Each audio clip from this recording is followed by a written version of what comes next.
Nah, kalau misalnya dalam ranah di lingkungan kita sebagai pelajar, tentunya kan dalam Kaptimas itu kita harus menjaga keselamatan, kenyamanan, juga sehingga gimana nanti kita hidup di lingkungan sekolah itu menaati peraturan, sehingga nantinya tercipta lingkungan yang aman, tertib dan damai. Gitu. Pelajar yang sadar, peduli, berani untuk menjaga keamanan serta ketertiban di lingkungan sekolah maupun masyarakat. Jadi dengan kita sama-sama mempelajari apa itu Kamtibmas, kita bisa mewujudkan masyarakat yang aman dan nyaman.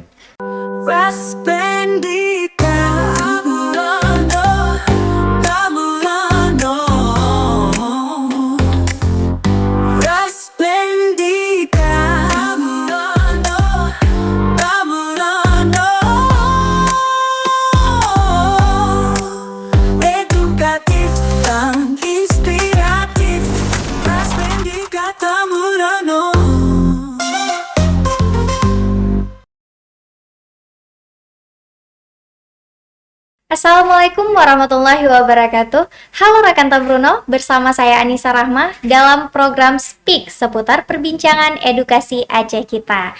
Nah, hari ini kita kedatangan tamu yang sangat istimewa yang baru saja meraih prestasi yang luar biasa. Nah, mereka ini baru saja dinobatkan sebagai juara 1 Duta Pelajar Kamtibnas atau yang biasa disebut keamanan dan ketertiban masyarakat. Nah, kita bakal bahas nih gimana sih perjalanan mereka dari mereka seleksi sampai mereka meraih prestasi ini. Yuk langsung saja kita sambut narasumber kita yang sangat istimewa ini. Assalamualaikum Nofrijal dan juga Rahma Fitria. Waalaikumsalam. Nah, boleh nih kita kenalan dulu. Bisa perkenalkan diri dan juga anggota keluarga kalian. Dari Nofrijal dulu ya. Assalamualaikum warahmatullahi wabarakatuh. Perkenalkan, nama saya Nofrijal dan saya berasal dari Kota Janto. Dan kebetulan saya adalah anak ketiga dari 4 bersaudara. Ayah saya bernama Bahru Walidin dan ibu saya bernama Tini Sudani. Untuk pekerjaan orang tuanya mungkin bisa dikasih tahu? Pekerjaan ayah saya adalah sebagai pekerja di lapas dan kebetulan sekarang sudah pensiun. Baru saja pensiun. Dan ibu saya adalah bekerja sebagai ibu rumah tangga. Oke, baik. Nah, kalau misalnya Rahma Fitria nih, perkenalkan diri dan anggota keluarganya. Oke, Assalamualaikum warahmatullahi wabarakatuh. Perkenalkan, nama saya Rahma Fitria. Saya berumur 17 tahun dan baru saja berulang tahun kemarin di bulan November. Wah, selamat ulang tahun ya. Saya anak kedua dari 3 bersaudara dan nama ayah saya M. Khalis, bekerja sebagai transportasi. Kemudian orang tua saya Ita Puspita, ibu rumah tangga. Oke, terima kasih. Nah, sebelumnya kita ucapkan selamat ulang tahun dulu nih ya bagi yang berulang tahun ya buat Rahma ya, baru berusia 17 tahun nih. Nah, kalian dari sekolah mana nih dan sekarang sedang berada di kelas berapa? Juga awalnya dari mana sih bisa tahu kalau misalnya untuk ikut Duta Kaptibmas ini, dan juga motivasi apa yang kalian dapatkan untuk mengikuti ajang ini? Oke, dari Rahma dulu ya. Oke, perkenalkan kami dari SMA Negeri 2 Mulali Hashimi, tepatnya itu berada di Indrapuri, Kecamatan Kabupaten Aceh Besar. Dan kami mengetahui adanya lomba duta ini itu berdasarkan dari undangan dari Dinas Pendidikan sendiri itu ke sekolah kami, sehingga kebetulan juga di sekolah kami itu ada klub duta spesial untuk belajar tentang hal duta ataupun debat gitu. Nah, ketika ada lomba ini tuh biasanya emang ada gurunya ditunjuk dari klub itu gitu. Kalau ditanya tentang motivasi gimana kami bisa meraih juara 1, ya kami melihat dari beberapa prestasi yang sudah ditorehkan oleh sebelum-sebelumnya dari sekolah kami, sehingga itu menjadi salah satu penekan dan juga kayak ini kami juga harus bisa nih kayak mereka gitu. Oke, berarti motivasinya itu dari alumni ya, dari alumni yang sebelumnya pernah meraih juga nih ikut duta dan juga mendapat juara dan menjadi motivasi kalian. Nah, ini kalau misalnya Nofrijal nih, sekolah di mana nih? Ya, saya juga berasal di Serbale sini dan kebetulan saya masih kelas 2, jadi saya lebih muda dari beliau. Oh, berarti adik letting ya, adik dan kakak letting nih berdua. Iya. Kebetulan beliau juga pelatih saya, beliau yang mulai melatih saya ketika saya mengikuti duta ini. Jadi Nofrijal ini motivasinya ini dari mana? Maksudnya apakah memang diajak oleh Kak Rahma nih atau memang termotivasi sendiri untuk ikut? Ya, saya termotivasi sendiri. Dan kebetulan bagi saya eh, seleksi duta ini merupakan sebuah panggung, bagaikan sebuah panggung untuk mengikuti ini, untuk menunjukkan bahwasannya pelajar Aceh ini mampu tampil, berprestasi, dan bisa menunjukkan ke mata dunia bahwasanya kami bisa membuat sebuah perubahan. Ya, Oke, berarti Nofrizal ini termotivasi juga untuk ingin tampil juga nih. Ya. Berarti ini perdana nih Nofrizal tampil atau sebelumnya pernah ikut ajang lain? perdana untuk Kamtibmas ini perdana. Perdana, tapi sebelumnya pernah ya? Sebelumnya pernah. Oke, berarti bukan pertama dong, berarti ini Yang kedua. yang kedua. Berarti untuk melanjutkan ya prestasi-prestasi yang selanjutnya. Nah, ini Rakan Tamruno masih bingung, sebenarnya Kamtibmas itu apa sih? Dan menurut kalian makna Kamtibmas untuk pelajar itu apa? Nah, ini dari Nofrizal dulu ya. Baik, Kamtibmas ini adalah dari kepanjangan keamanan dan tertiban masyarakat. Jadi dengan kita sama-sama mempelajari apa itu Kamtibmas, kita bisa mewujudkan masyarakat yang aman dan nyaman. Dengan Oke, itu, kalau untuk bagi pelajar nih, kalau bagi pelajar gimana? Itu kan Kamtibmas itu kan dikenal biasanya dari masyarakat nih. Nah, kalau misalnya untuk bagi pelajar sendiri gimana maknanya? Kamtibmas, keamanan dan tertiban masyarakat. Namun tentunya pelajar ini belajar di sekolah. Dan ini Kamtibmas ini bertujuan untuk kehidupan pelajar-pelajar di sekolah, masyarakat sekolah, warga-warga sekolah. Oke, sekolah ya. Oke, nah kalau misalnya Rahma sendiri nih, apa sih makna Kamtibmas bagi pelajar? Oke, kalau Kamtibmas tuh kan sudah dijelaskan tadi sama Nofrizal, kalau misalnya itu keamanan dan ketertiban masyarakat. Nah, kalau misalnya dalam ranah di lingkungan kita sebagai pelajar, tentunya kan dalam Kamtibmas itu kita harus menjaga keselamatan, kenyamanan, juga sehingga gimana nanti kita hidup di lingkungan sekolah itu menaati peraturan, sehingga nantinya tercipta lingkungan yang aman, tertib dan damai gitu. Itu salah satunya gitu kalau untuk pelajar. Oke, berarti menciptakan ruang yang aman dan nyaman ya bagi pelajar. Apalagi nih kalau misalnya di sekolah Ali Hashim ini asrama ya. Ya, kan Ya, oke. Nah, sebagai duta pelajar Kamtibmas, apa aja sih program yang ingin kalian jalankan untuk mengingatkan keamanan dan ketertiban di lingkungan sekolah? Oke, Dari Rahma aja dulu. Jadi kami sebelum untuk melaju untuk seleksi duta pelajar Kamtibmas, kalau di sekolah tuh kami sudah melaksanakan beberapa program kami, dan juga salah satu yang paling terkecil itu adalah sikap disiplin, itu termasuk ke dalam penerapan sikap Kamtibmas, karena kita kan disiplinkan diri terutamanya, kemudian juga bersifat jujur, itu disiplin. Kemudian kami juga ada program yang kemarin kami tawarkan untuk masuk ke seleksi duta pelajaran Kamtibmas, itu ada program seni menginspirasi sampai ke ujung negeri. Nah, program ini udah kami laksanakan. Caranya itu adalah dengan memberikan edukasi di warung-warung kopi gitu, Kak. Karena banyak pelajar sekarang tuh lebih suka menghabiskan waktunya tuh di warung kopi. Walaupun kita bilang mereka bermain game. Nah, kami ingin mengubah mindset itu. Kalau misalnya warung kopi itu bukan cuma untuk main game loh, tetapi bisa jadi wadah edukasi yang penuh dengan inspirasi gitu. Oke, berarti jangan seolah-olah di warung kopi itu kita bermain atau apa, tapi kita bisa juga belajar di situ ya. Nah, kalau misalnya programnya ini itu memang programnya dibagikan atau memang gimana sih cara mereka itu mendapatkan misalnya museni ini? Oh, kalau misalnya untuk mesin itu kami udah ada timeline untuk programnya. Dan program ini tuh kami rancang sendiri sebagai calon peserta duta Kamtibmas gitu. Nah, caranya tuh kami akan datang itu random gitu, Kak. Nah, kami kan udah ada timeline gitu. Misalnya tahu bulan ini kami akan datang ke kecamatan ini di warung kopi ini. Sehingga nantinya ketika di situ kami akan mengumpulkan remaja, oh ini ada di meja yang lagi ramai nih remajanya. Nah, kami akan minta izin gitu. Kita bincang bentar yuk, ngopi santai, dan kita bahas tentang hukum-hukum. Bagaimana sih kita sebagai generasi muda, peran kita apa gitu. Oke, berarti ini akan disalurkannya tuh ke kecamatan masing-masing di Kabupaten Aceh Besar. Oke, kalau misalnya Nofrizal nih, saat ini kan baru dinobatkan nih, udah pernah nggak menjalankan program ini? Udah, kebetulan kami juga menjalankannya bersama-sama. Dan untuk saat ini kami sudah ke dua kecamatan, yaitu Kecamatan Kutacotli dan Kecamatan Indrapuri. Indrapuri. Indrapuri. Nah, ada berapa tempat nih yang udah kalian datangi di kecamatan tersebut? Kebetulan kami sudah dua tempat. Untuk kedepannya kami akan menyebarluaskan program ini. Oke. Nah, em,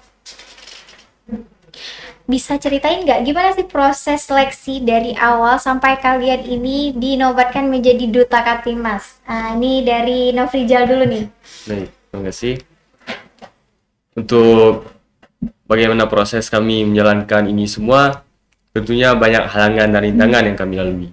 Mulai dari pembekalan, seleksi, presentasi, dan juga latihan mental yang kami lakukan. Jadi kami punya guru yang mana beliau ini melatih kami dengan begitu kerasnya. Beliau sangat tegas melatih kami. Bahkan Itu kami waktunya itu berapa lama dari seleksi sampai kalian ikut ikut lombanya nih? Nah, gitu. Ada bulan lama ya? nggak? satu bulan. 1 bulan, berarti dua-dua dilatih 1 bulan full ya, Yes. sampai kalian mengikuti seleksi tersebut. Nah, waktu mengikuti seleksinya tuh gimana? Seleksi Pas waktu udah di perlombaannya, gimana sih? Maksudnya perasaan kami. perasaan kalian gitu. Ya, Dari Rahma aja dulu nih. Oke, untuk waktu seleksinya nih, kan kami seleksinya di kantor cabang dinas pendidikan Aceh Besar yang ada di Lamlagang. Nah, waktu sampai pertama ke situ ya otomatis kita pasti nervous ya, gugup karena kayak waktu pertama nih tampil di depan banyak orang gitu. Kemudian untuk tampilan di sana itu kita mengambil nomor undian untuk seleksinya. Nah, kemudian nanti kita tampil satu-satu memaparkan mosi, kemudian juga nanti pertanyaan dalam juri kita jawab dan kita memaparkan program yang apa udah kita jalankan gitu. Oke. Nah, ini persiapan dan kendala apa yang kalian hadapi saat mengikuti seleksi? Nah, kalau dari Rahma nih. Oh, kalau Kendala. dari kendala, sebenarnya kendala terbesar tuh adalah ketika kita merasa lelah dengan diri kita sendiri dan ada rasa kayak, oh udahlah nyerah aja gitu. Padahal itu sebenarnya bukan sesuatu hal yang besar untuk menjadi kendala, tetapi karena ada pemikiran seperti itu sehingga itu menjadi salah satu tantangan dan rintangan yang terbesar untuk mengalahkan diri sendiri pertama tentunya. Kemudian tidak ada yang lain yang lebih parah dari itu sih sebenarnya, tergantung kepada kita kan menghafal mosi itu ada 6 mosi sehingga itu jadi salah satu rintangan juga untuk menghafal itu semua dalam waktu yang singkat gitu. Iya, berarti dalam 1 bulan tuh kita harus menghafal 6 mosi ya. Yes. Iya. Oke, kalau misalnya Nofrizal nih, apa kendalanya? kalau saya ya sama kayak kakak ini, saya menghafal juga namosi dan juga kebetulan saya eh, sekolah di jurusan IPA. Jadi tentunya kami banyak menghafal, banyak hal-hal yang rumit yang harus kami pahami. Tentunya saya juga saya juga bukan orang yang pandai-pandai kali. Jadi saya merasa bahwa ini sangat berat saya. Tapi saya terus memotivasi diri saya setiap hari untuk bahwasanya saya bisa. Saya bisa membuktikan kepada orang-orang yang meremehkan saya, orang-orang yang menganggap saya tidak bisa. Saya akan buktikan kepada Berjuang. mereka bahwasanya saya bisa. Berarti memang perjuangan tidak sia-sia ya, Tidak sia-sia. sampai kemari ya dan mendapatkan juara nih. Oke, keren nih. Nah, kalau menurut kalian nih, apa sih tantangan terbesar bagi generasi milenial nih dan Gen Z ya sekarang ya terkait Kamtibmas ini, dan bagaimana sih strategi untuk mengatasinya? Oke, Dari Nofrizal dulu. Baik, menurut kami tantangan terbesar adalah dalam kasus yang sedang marak-marak terjadi, yaitu penyalahgunaan media sosial.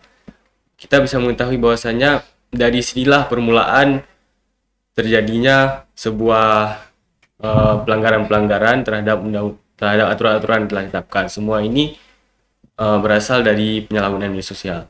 Dan juga kita bisa lihat bahwasanya masih banyak pemuda-pemuda dan generasi-generasi zaman sekarang mereka takut untuk tidak melanggar karena kalau Iya sih. takut tidak gaul gitu. Oh, takut Saya tidak. seperti contohnya merokok. Kalau merokok kata generasi zaman sekarang Kalau nggak merokok nggak gaul.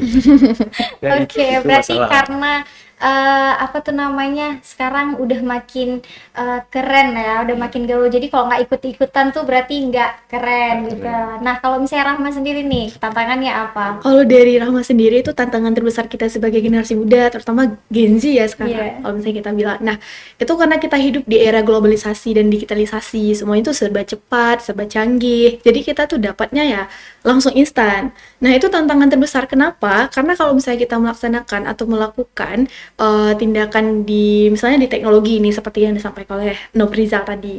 Nah, kalau misalnya kita tidak pintar, tidak bijak menggunakan teknologi, maka kita akan terbawa arus buruk sehingga itu berdampak buruk terhadap kehidupan kita dan generasi selanjutnya gitu. Itu tantangan terbesarnya. Kemudian terbawa arus globalisasi, mengikuti tren. Seperti sekarang kan banyak tuh kawan-kawan kita ataupun kami sendiri bahkan terkadang terbawa arus, kalau misalnya kita bilang terbawa arus, misalnya mengikuti tren-tren dari luar negeri. Padahal budaya kita sendiri tuh lebih kaya daripada dari yang luar negeri itu gitu. Itu tantangan terbesarnya adalah gimana cara kita menerapkan hidup dan menjelaskan hidup terhadap perkembangan zaman yang sekarang gitu. Iya, berarti karena perkembangan zaman yang makin Iya. modern, jadi semakin harus kita pilah-pilah juga Iya. nih ya.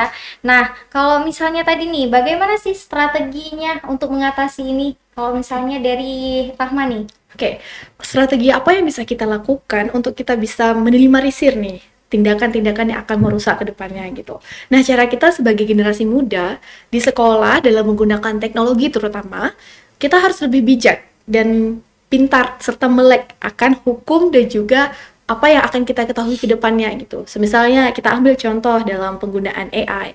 Oke, boleh tentu kita menggunakan AI, tetapi kita harus lebih bijak penggunaan seperti apa yang harus kita lakukan sesuai dengan harga dan marketnya gitu. Ya, berarti jangan Yes. menyalahgunakan. Jangan ya. menyalahgunakan, gunakan dengan bijak aja. Oke, nah kalau Nofrizal nih, gimana? Ada strategi apa nih? Strategi untuk kami sebagai duta, kami akan melakukan edukasi untuk pemuda-pemuda zaman sekarang tentang penyalahgunaan teknologi yang dapat jika kita menyalahgunakan teknologi, maka itu akan berujung pada kerusakan dan kehancuran. Nah, berarti kan memberi edukasi nih. Nah, selain maksudnya memberi ke warung kopi atau ke teman-teman sekolah nih, bagaimana cara lain kalian menyampaikan edukasi tersebut?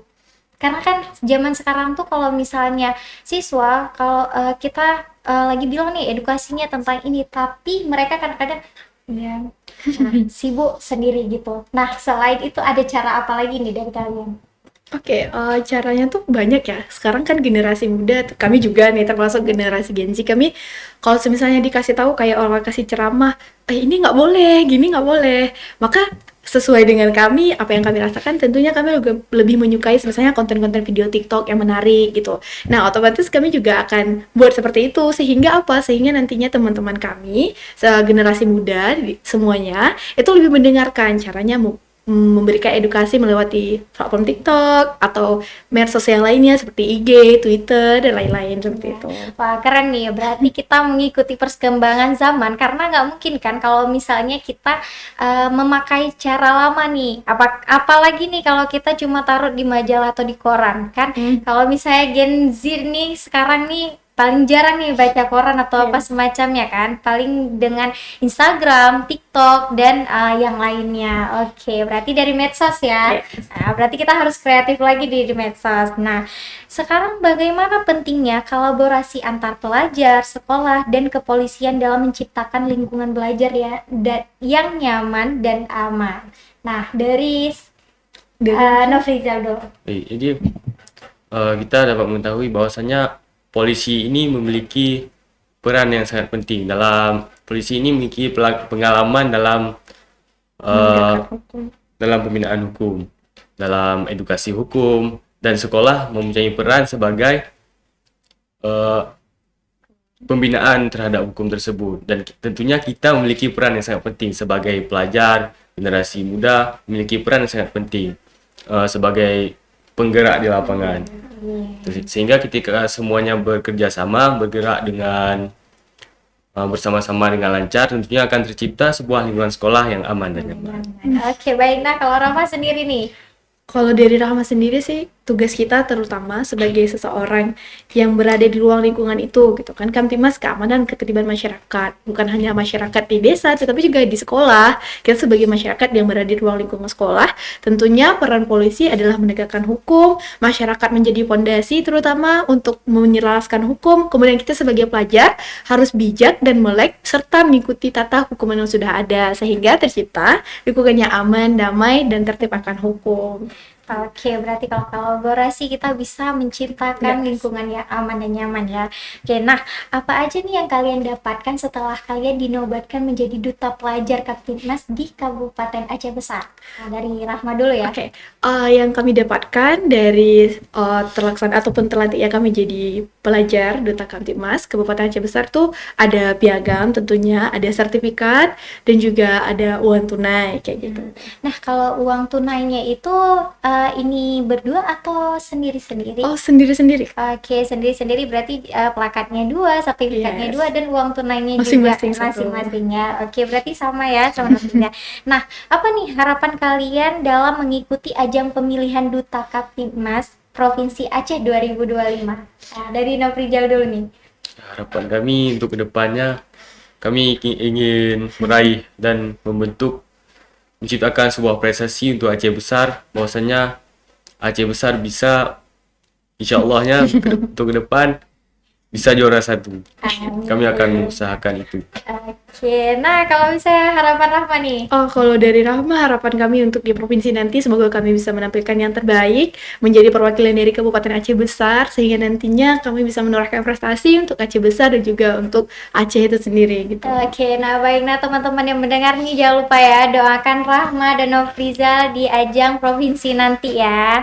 Nah, terakhir nih sebelum kita tutup, boleh dong kasih tips and trick untuk teman-teman muda kita apalagi di Aceh nih yang ingin menjadi duta pelajar Kaptimnas seperti kalian. Dari Rahma dulu nih.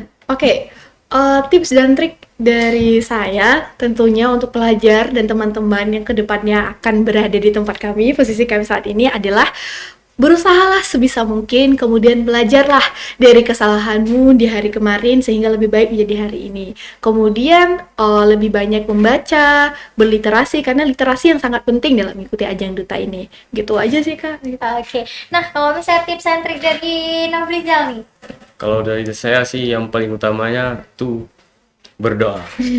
Karena jujur ya, saya bisa ini tentunya karena doa, dukungan, dan juga saya bisa menggapai ini karena dukungan, doa, dan juga usaha dari saya tentunya.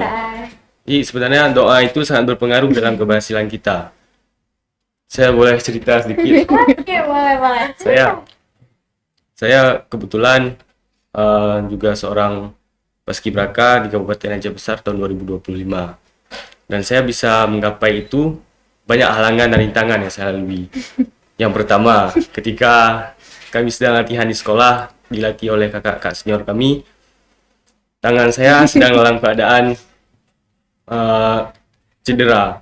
Ini tangan kanan saya terkilir, tulangnya tergeser, dan tentunya ini merupakan sebuah halangan dan rintangan bagi saya. Saya latihan dengan tangan sebelah, saya disuruh push up sama kakak, saya sebelah tangan saya push up. Semua yang saya lakukan dengan sebelah tangan. Tapi saya yakin dengan doa dan sungguh-sungguh saya bisa. Kemudian alhamdulillah ketika seleksi resmi dari kabupaten saya bisa. Saya terpilih dalam keadaan tangan sakit, saya tetap paksa saya push up. Dan alhamdulillah saya bisa. Kemudian setelah saya bisa, Hamin 3 minggu sebelum karantina paskibnya, saya jatuh Honda lagi. Dan satu Honda, tangan saya patah lagi. Tangan kiri saya, otomatis kanan kiri itu cedera, kawan-kawan. Dan saya di situ sudah kehilangan semangat. Namun berkat dukungan dari guru-guru saya, dari teman-teman saya, orang tua saya, dan terkhusus untuk abang saya, dialah yang paling mendukung saya sampai sekarang ini. Dia selalu mengatakan kepada saya bahwa saya bisa. Apapun yang terjadi, jangan lupa berdoa. Dan itu yang saya lakukan. Persiapan dalam 3 minggu, saya usaha untuk bisa sembuh. Saya makan bebek panggang. Satu bebek itu bayangkan setiap hari kami makan bebek dipanggang satu bebek, nggak ada potong-potong. Saya sendiri yang makan, dikasih sama ayah saya. Dan juga telur rebus sehari 6 saya makan. Itu dalam 3 minggu saya harus bisa sembuh. Dan saya kebetulan itu menderita yang namanya patah tulang, fraktur epicondylis kalau kata dokter. Dan kata dokter saya akan sembuh dalam 6 bulan. Tapi alhamdulillah berkat doa dan juga usaha untuk bisa sembuh, ikhtiar kepada Allah, saya bisa menggapainya dalam 3 minggu. Saya bisa sembuh dan saya mengikuti pelatihan karantina paskib, dan saya sukses mengibarkan bendera merah putih di Kabupaten Aceh Besar. Wah, keren nih ceritanya. Jadi Itulah kita dapat mengambil kesimpulan bahwasanya the power of doa itu beneran ada.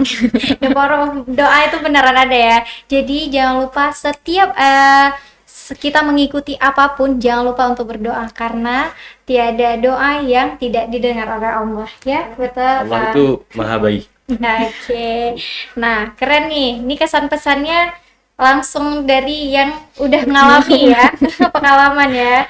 Nah, oke, selanjutnya coba sampaikan kesan dan pesan kalian terhadap orang di balik layar seperti guru, pendamping kalian, kepala sekolah, teman-teman, dan terutama kepada kedua orang tua kalian. Nah, ini dari Nofrijal dulu.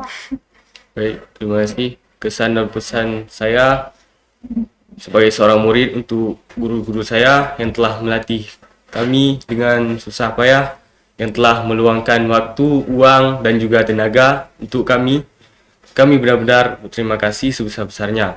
Tentunya kesuksesan ini dapat kami raih ada ikut andil dari guru-guru kami, dari orang-orang yang kami cintai. Itu bukan murni kesuksesan kami.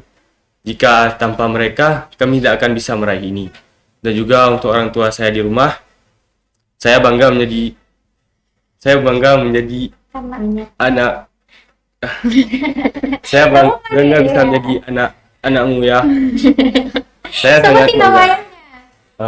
Pak Bahrul dan Ibu Tini. Saya benar-benar bangga. Saya dilahirkan di keluarga ayah saya.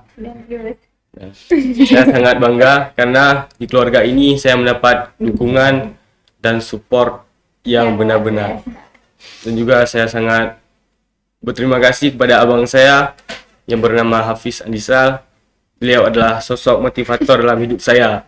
Saya bisa menggapai ini semua karena dukungan dan motivasi dari abang saya yang terus-menerus memotivasi saya. Terima kasih, baik ya. Kesan pesan dari Hafiz ya sangat menyentuh ya, Nofrijal ya. Nah, selanjutnya Rahma nih. Apa kesan pesannya? Kesan dan pesan saya tentunya Rahma terhadap guru, terutama juga kami sampai ke sini dan bisa mengikuti ajang seleksi itu karena adanya peran andil dari Kepala Sekolah Bapak Amirul Kisah SPD MPD. Terima kasih Bapak atas dukungan dan juga terhadap guru kami yang meluangkan waktu tentunya udah capek ngajar di sekolah, harus kejar lagi kami yang tampil di cabang dinas pendidikan Aceh Besar. Terima kasih sebesar-besarnya atas doa, dukungan, dan juga ilmu yang diberikan sehingga kami bisa tampil dan bisa menjadi juara pada tahun 2025 ini. Kemudian untuk Bapak M. Khalis dan juga Ibu Ita Puspita, terima kasih karena sudah melahirkan saya dan memberikan dukungan serta dari kecil saya dididik untuk berani berbicara, untuk berani mengatakan bahwasanya jika kamu setuju maka katakan setuju, kalau tidak ya tidak, kayak gitu. Sehingga terbentuklah mental kalau misalnya kita maju ke depan ya boleh-boleh aja kayak gitu. Terutama untuk kakak juga terima kasih atas dukungan, saran, dan juga untuk teman-teman semuanya, terkhusus untuk kelas 12 IS, terima kasih atas dukungan saran kalian semuanya. Oke. Nah, apa nih, ada yang mau disampaikan nggak kalau kesan pesan untuk bagi adik-adik nih yang selanjutnya akan meneruskan mungkin ya sebagai duta nih, apa kesan tipsnya dan pesan untuk mereka nih, coba sampaikan dari Rahma dulu. Untuk adik-adik selanjutnya, untuk penerus kami nantinya, percayalah bahwasannya kalau misalnya kita berusaha, insya Allah kita akan mendapatkan hasil yang terbaik, terutama dengan doa dan usaha tentunya. Dan caranya adalah jangan lupa untuk berliterasi, karena yang paling penting untuk kita berbicara, untuk kita lugas berbicara, dan diksi yang kita keluarkan itu jelas, kita adalah melatih membaca. Karena segala kunci dari ilmu adalah berliterasi ataupun membaca, gitu. Jangan lupa untuk itu. Oke, nah itu pesan dari kakak kelas ya, kakak Rahma ya. Jangan lupa adik-adik semua diikuti tuh, jangan sampai untuk selanjutnya itu nggak ada motivasi untuk mengikuti apapun itu, apakah duta, Katibnas, atau duta yang lain. Nah, kalau Nofrizal sendiri nih, pesan untuk adik-adik rating di bawahnya nih.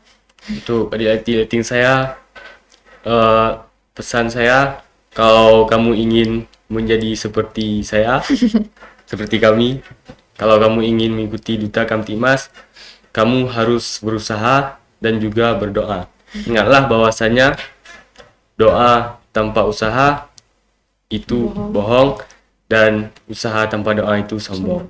Jadi iringilah doa dan usaha untuk menggapai sesuatu yang kamu inginkan. Oke, wah luar biasa ya. Nah, luar biasa nih perbincangan kita hari ini. Banyak banget ilmu dan pelajaran yang bisa kita ambil dari duta-duta kita ini. Nah, terima kasih banyak untuk dua narasumber kita hari ini yang udah berbagi cerita dan pengalaman mereka. Nah, semoga perbincangan kita tentang duta pelajar Katibnas bisa menginspirasi kita semua untuk menjadi pelajar yang sadar, peduli, berani untuk menjaga keamanan serta ketertiban di lingkungan sekolah maupun masyarakat. Nah, jangan lupa follow dan tonton program Speak melalui kanal YouTube Raspendi Kata Meruno dan share video ini ke teman-temanmu. Saya Anissa Rahma dan kru yang bertugas pamit undur diri. Assalamualaikum warahmatullahi wabarakatuh.